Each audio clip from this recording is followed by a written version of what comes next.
Hi గారు, welcome to our channel. ప్రస్తుతం మనతో పాటు బాలాజీ గారు సీనియర్ జర్నలిస్ట్ ఉన్నారు. వారితో ఒకసారి మాట్లాడదాం. సార్ నమస్కారం.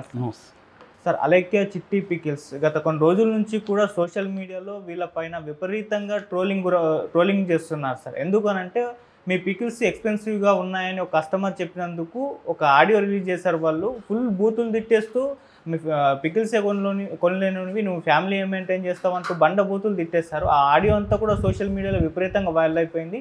సో నెటిజన్స్ అందరూ కూడా వీళ్ళని తీవ్ర స్థాయిలో విమర్శలు అయితే చేశారు. సో ఇప్పటికి కూడా నడుస్తూనే ఉంది ఆ ట్రోలింగ్. అయితే మరి ఏ విధంగా చూడొచ్చు సార్ ఈ ఇష్యూని మీరు? ఇదొక ఇంట్రెస్టింగ్ ఆస్పెక్ట్గా చెప్పుకోవచ్చు. అలేఖ్య, చిట్టి, రమ్య అనే ముగ్గురు అమ్మాయిలు రాజమండ్రిలో ఉంటారు. ఇందులో పెద్ద అమ్మాయి అలేఖ్య, రెండో అమ్మాయి చిట్టి, మూడో అమ్మాయి రమ్య. వీళ్ళు ముగ్గురు అంతకుముందు కూడా రీల్స్ చేసేవాళ్ళు.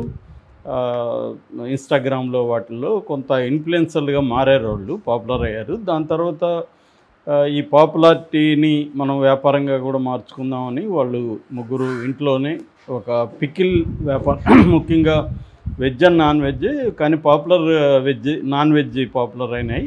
సో అలాగా పికిల్స్ వ్యాపారం స్టార్ట్ చేశారు. ఆల్రెడీ వాళ్ళు ఇన్ఫ్లుయెన్సర్లుగా ఉండడం వల్ల ఆ బిజినెస్ టైం తీసుకోలేదు, త్వరగానే అది బ్రేక్ ఈవెన్కి వచ్చింది. దాని తర్వాత పికిల్స్ కూడా బాగుండడంతో బాగా జనాలు కొనడం మొదలుపెట్టారు. మెల్లమెల్లగా వాళ్ళు ఎక్స్పోర్ట్ కూడా చేయడం మొదలుపెట్టారు.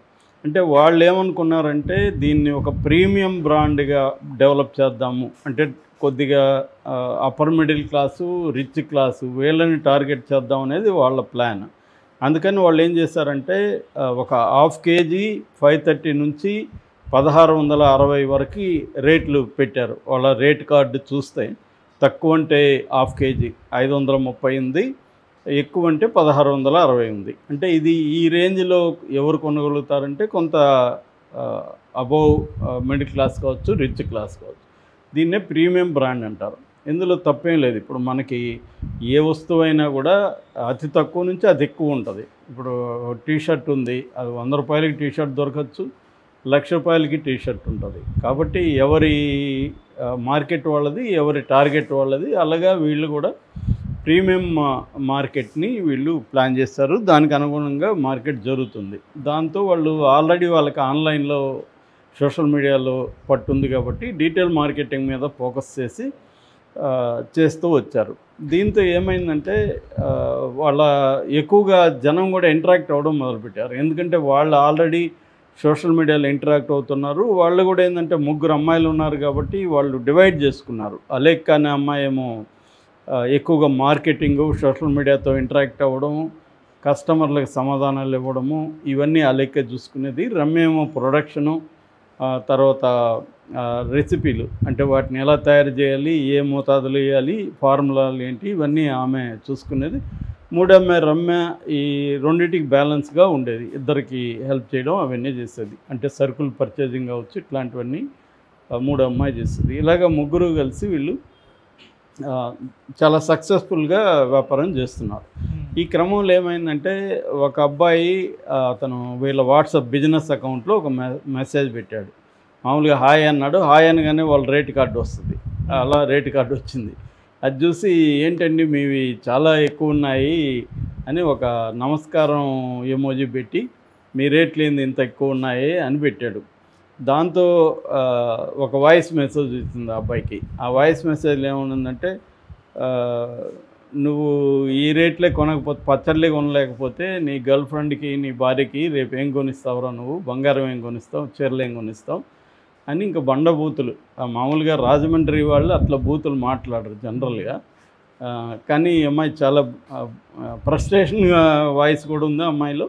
చాలా బండమూతులు మాట్లాడితే అతను షాక్ అయ్యాడు. ఇదేంటి, నేను రేట్లు ఎక్కువ అన్నాను అంతే కదా అన్నాను, ఇది నచ్చితే కొనుక్కో లేకపోతే లేదనొచ్చు, మా రేట్లు ఇంతే అనొచ్చు, ఏమైనా అనొచ్చు. కానీ ఈ స్థాయిలో అనేసరికి అతను షాక్ అయ్యాడు, హర్ట్ అయ్యాడు, బాధపడ్డాడు. దాంతో అతను కొంత ఇన్ఫ్లుయెన్సర్లను పట్టుకొని వాళ్ళకి ఇచ్చాడు ఈ వీడియో. ఆల్రెడీ ఇన్ఫ్లుయెన్సర్లు రెడీగా ఉంటారు కదా ఇలాంటి దాన్ని వాళ్ళు పెట్టేసి ఇదేంటిది, అమ్మాయి అతను తప్పేం చేశాడు, అమ్మాయి ఇలా బూతులు తిడుతుందా అని పెట్టారు. అది వైరల్ అయింది. ఎప్పుడైతే ఇది వైరల్ అయిందో ఇంకొన్ని ఆడియోలు ఈ అమ్మాయి తను ఒకనే తిట్టలేదు, ఇంకొంతమందిని కూడా తిట్టింది. అవన్నీ కూడా పెట్టారు. అందులో ఒక లేడీది పెట్టారు. అదేంటంటే ఆమె కూడా ఇలాగే రేట్లు ఎక్కువ ఉన్నాయని అంటే, వస్తే పిచ్చిమోహన్ దానా ఈ తక్కువ రేట్లు నీకు ఎక్కువగా కనిపిస్తున్నావు అంటే నువ్వు ఎంత దరిద్రంలో ఉన్నావో అర్థమవుతుంది. సో నీ దరిద్రం ఏ స్థాయిలో ఉందో అర్థమవుతుంది. ఒక పని చేయి, 4 ఇళ్ళు పట్టుకొని పాచి పని చేసి బతుకు అని పెట్టింది. సో అది ఆమె హర్ట్ అయింది. దీన్ని ఇన్ఫ్లుయెన్సర్లు ఇది చేశారు. ఈ రెండు నేనైతే చూసింది చాలా వచ్చినట్టయితే చెప్తున్నారు. ఇది కాకుండా ఇంకొన్ని విచిత్రమైనవి కూడా ఉన్నాయి. అందులో ఒకటి పాపులర్ అవుతుండేది ఏమంటే, మీ రొయ్యల పచ్చడి దీన్ని నా భార్య ప్రెగ్నెంట్ అయిందని ఒక అతను ఎవరు పెట్టాడు. సో ఇది కూడా వైరల్ అవుతుంది. సో బేసిక్గా దీంతో ఏమైపోయిందంటే, జనంలో ఒక్కసారిగా వీళ్ళకి ఇంత నోటిదోలేంటి అన్న కోపం వచ్చి ఆల్రెడీ కొంతమంది హర్ట్ అయిన వాళ్ళు ఉన్నారు. వీళ్ళందరూ కూడా రంగంలో దిగారు. అట్లాగే ఇతర ఇన్ఫ్లుయెన్సర్లు దీన్ని వివాదం చేస్తే మనకి ఎక్కువ వ్యూస్ వస్తాయని ఆ యాంగిల్లో కూడా మొత్తంగా వివాదం చేశారు, ట్రోల్స్ చేశారు. గత 2 రోజుల నుంచి ప్రవీణ్ ఇన్సిడెంట్ తర్వాత మొత్తం మీడియాని కుదిపేస్తుంది. ఇదేమైందంటే యూట్యూబ్ ఛానల్ పట్టుకున్నాయి దీన్ని ఇంకా విపరీతంగా గుమ్ముతున్నారు. దాంతోపాటు ఏం చేశారంటే, రమ్య అనే అమ్మాయి వాళ్ళ దాంట్లో అక్క అనుకుంటా, అమ్మాయి చెల్లెలు చిన్న అమ్మాయి ముగ్గురులో రమ్య నిన్న ఒక వీడియో చేసింది. ఆ వీడియోలో ఆమె ఏం చెప్తుందంటే, మా చెల్లి మా అక్క పెట్టిన వాయిస్ అయితే మా అక్కదే, అది మేము కాదని చెప్పట్లేదు, బట్ దానికి మా వెర్షన్ కూడా వినండి అని ఆమె ఒక వెర్షన్ చెప్పింది. ఆ వెర్షన్ ఏం చెప్పిందంటే, అసలు మేము స్పందించడానికి ఎందుకు లేట్ అయిందంటే, దాదాపు 35,000 మంది రిపోర్ట్ చేశారు వాట్సాప్లో, అందువల్ల మా బిజినెస్ అకౌంట్ ఫ్రీజ్ అయిపోయింది. సో మిగతా అంతా కూడా అకౌంట్స్ ఇదైపోయినాయి, అందుకని మేము స్పందించడానికి లేట్ అయింది అని చెప్పి ఇప్పుడు ఆ అమ్మాయి ఏం పెట్టిందంటే, మామూలుగా మాకు విపరీతంగా మెసేజ్లు వస్తుంటాయి, అందులో ఎక్కువ భాగం అబ్యూజివ్గా ఉంటాయి, మమ్మల్ని తిడుతూ రకరకాల కామెంట్లు చేస్తూ వస్తాయి, మాకు ఆ ఫ్రస్ట్రేషన్ ఉంటుంది డీల్ చేసేటప్పుడు. అలాగా మా చెల్లి కూడా మా అక్క కూడా ఆ రోజు అనేక మంది అబ్యూజివ్గా మాట్లాడుతుంటే వాళ్ళకి మెసేజ్ పెట్టిపోయి ఇతనికి పెట్టేసింది పొరపాటున. అది ఆ తర్వాత అతనికి కూడా మా అక్క క్షమాపణ చెప్తూ మెసేజ్ పెట్టిందని దాన్ని కూడా చూపించింది. సారీ అండి, నేను మీకు కాదు పెట్టాల్సింది, నేను వేరే వాళ్ళకి పోయి మీకు పెట్టేశాను అని చెప్తే అతను మళ్ళీ రిప్లై ఇచ్చాడు, అవునా అది ఆ విషయం ముందు చెప్పచ్చు కదా అది ఇదని. ఇతను కూడా సారీని యాక్సెప్ట్ చేశాడు. సో ఇది ఆ అమ్మాయి చెప్పింది. కాబట్టి అంటే మాకు కూడా ఫ్రస్ట్రేషన్ రావడానికి కారణం ఏంటంటే, జనాలు మమ్మల్ని కూడా విపరీతంగా రోజుకి కొన్ని 100,000 మెసేజ్లు వస్తుంటాయి అబ్యూజివ్గా, వాళ్ళకి సమాధానం చెప్పే క్రమంలో మేము కూడా అదే లాంగ్వేజ్ మాట్లాడాల్సి వస్తుంది అనేది ఆ అమ్మాయి ఎక్స్ప్లెయిన్ చేసింది. కానీ దాన్ని ఎవరు అంగీకరించట్లేదు. ఇప్పుడు కావాలని ఈ అమ్మాయి ఇది చేస్తుంది, కానీ ఆ అమ్మాయి సారీ చెప్పలేదు, మళ్ళీ ఈ లేడీని కూడా తిట్టింది కదా. ఇవన్నీ అంటే అమ్మాయికి నోటిదోలు ఉంది అనేది వీళ్ళు తేల్చారు. సో ఈ క్రమంలో ఏంటంటే అనేక మీమ్స్ వచ్చాయి. సమంత పేరుతో కూడా ఒక మీము, సమంత పెట్టిందా లేదా తెలియదు కానీ సమంత పేరుతో ఒక మీము వైరల్ అవుతుంది. అదేంటంటే, సమంతను ఎవరో ఐ లవ్ యూ అంటున్నాడు, ఆమె మీ ఇంట్లో అలెక్యా చిట్టి పిక్కిల్స్ ఉన్నాయని అడిగింది, లేవండి అంటే ముందు నువ్వు కెరీర్ మీద ఇది చేసుకొని అవి కొనరా అన్నట్టుగా ఆమె చెప్పింది. అంటే దీని మీద ఇంక రకరకాల పిక్కిల్స్, ఈమె సారీ చెప్పి రకరకాల మీమ్స్, సారీ చెప్పినప్పుడు సారీ సరిపోదు, అబ్బాయి నువ్వు పెళ్లి చేసుకోవాలి అని కొంతమంది కామెంట్లు. ఎందుకంటే ఆ అబ్బాయి నీ గర్ల్ ఫ్రెండ్కి నీ భార్యకి రేపు చీరలు బంగారు కొనివులు అది వదిలేస్తుంది నేను మాట్లాడావు కదా, నీకు పెళ్ళి ఎలా అవుతుంది అన్నట్టు మాట్లాడావు, ముందు డబ్బు సంపాదించరాను, ఆ అబ్బాయిని నువ్వు పెళ్లి చేసుకోకపోతే అబ్బాయికి పెళ్లి జరగదు అని ఇలాగ మాట్లాడుతున్నారు. దీంట్లో ఇంకొక యాంగిల్ ఏమంటే, ఈ అలేఖ్య అనే అమ్మాయి ఎప్పుడు వాళ్ళ నాన్న చనిపోయిందని ఒక వీడియో పోస్ట్ చేసింది. అందులో క్రిస్టియన్ పద్ధతిలో వాళ్ళు ఉన్నట్టుగా ఉంది. దాని తర్వాత కొంతమంది కామెంట్లు పెట్టేసరికి మీరు క్రిస్టియన్స్ అని మరి బొట్లు పెట్టుకొని డ్రామాలు ఆడుతుండారో మీరు హిందువులు అన్నట్టుగా అని కామెంట్లు వచ్చేసరికి ఆ వీడియో డిలీట్ చేసిందని. సో వీళ్ళ ఇంటి పేరు కంచర్లు అనమాట. ఇప్పుడు అందరూ వీళ్ళ కులాలను కూడా ఎతుకుతున్నారు. వాడు పోస్ట్ కూడా పెట్టాడు, అరే బాయ్ వీళ్ళ కులం ఏందో నాకు చెప్పండి అని.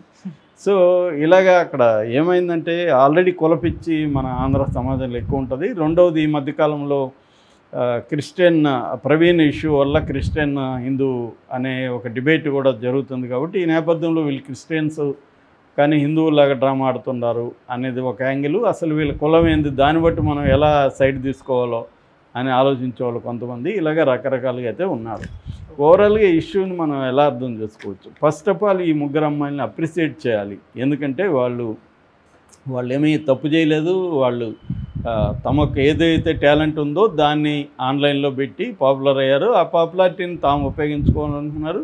పచ్చళ్ళు చేయడం అంత ఈజీ ఏం కాదు కదా. పచ్చళ్ళు కష్టపడి వాళ్ళ ఇంట్లో వాళ్ళందరూ కలిసి పచ్చళ్ళు చేసి దాన్ని అమ్మడం అనేది మొదలుపెట్టారు. మార్కెటింగ్కి వాళ్ళ అందం కావచ్చు, వాళ్ళ యాక్టివ్గా ఉండడం కావచ్చు, వాళ్ళు ఆల్రెడీ ఇన్ఫ్లుయెన్సర్గా ఉండడం కావచ్చు, ఇది మార్కెటింగ్ ఉపయోగపడుతుంది బిగినింగ్. కానీ సరుకు బాగాలేకపోతే ఖచ్చితంగా ఇదంతా కూడా పనిచేయదు. ఎప్పుడైనా క్వాలిటీ అనేది ఇంపార్టెంట్. ఎందుకంటే ఇప్పుడు 1660 రూపాయలు హాఫ్ కేజీకి పెట్టేవాళ్ళు రెండోసారి కొనాలంటే అది వర్త్ అనేది ఫీల్ కావాలి కదా. అంతేగాని వాళ్ళు అందంగా ఉన్నారని రెండోసారి ఎవరు కొనరు కదా. కాబట్టి ఏంటంటే వీళ్ళు క్వాలిటీ కూడా ఇచ్చారని మనం అర్థం చేసుకోవాలి. సక్సెస్ అయిందంటే క్వాలిటీ కూడా మెయింటైన్ చేసినట్టుగా మనకు అర్థం. ఆ రకంగా ఒక ముగ్గురు అమ్మాయిలు కలిసి ఒక పచ్చళ్ళ వ్యాపారాన్ని సక్సెస్ఫుల్గా తీసుకురావడం అనేది ఖచ్చితంగా ఇన్స్పిరేషనల్ చాలామందికి. ఎందుకంటే మన దేశంలో ఇలాంటి అమ్మాయిల సంఖ్య బాగా పెరుగుతుంది.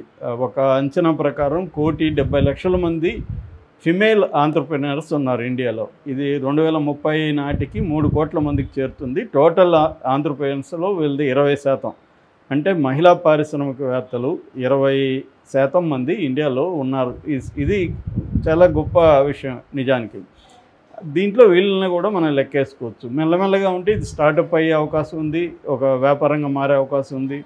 ఇదంతా చేయొచ్చు. కాకపోతే వీళ్ళు డీల్ చేయడంలో ప్రాబ్లం వచ్చిందని చెప్పచ్చు. ఖచ్చితంగా వీళ్ళ అమ్మాయి రమ్య చెప్పినట్టుగా వీళ్ళ మీద మగవాళ్ళు గమ్మునుండరు. మామూలుగా అందంగా ఉన్న ఒక అమ్మాయి పోస్ట్ పెడితేనే భయంకరమైన కామెంట్లు, బర్త్డే విషయం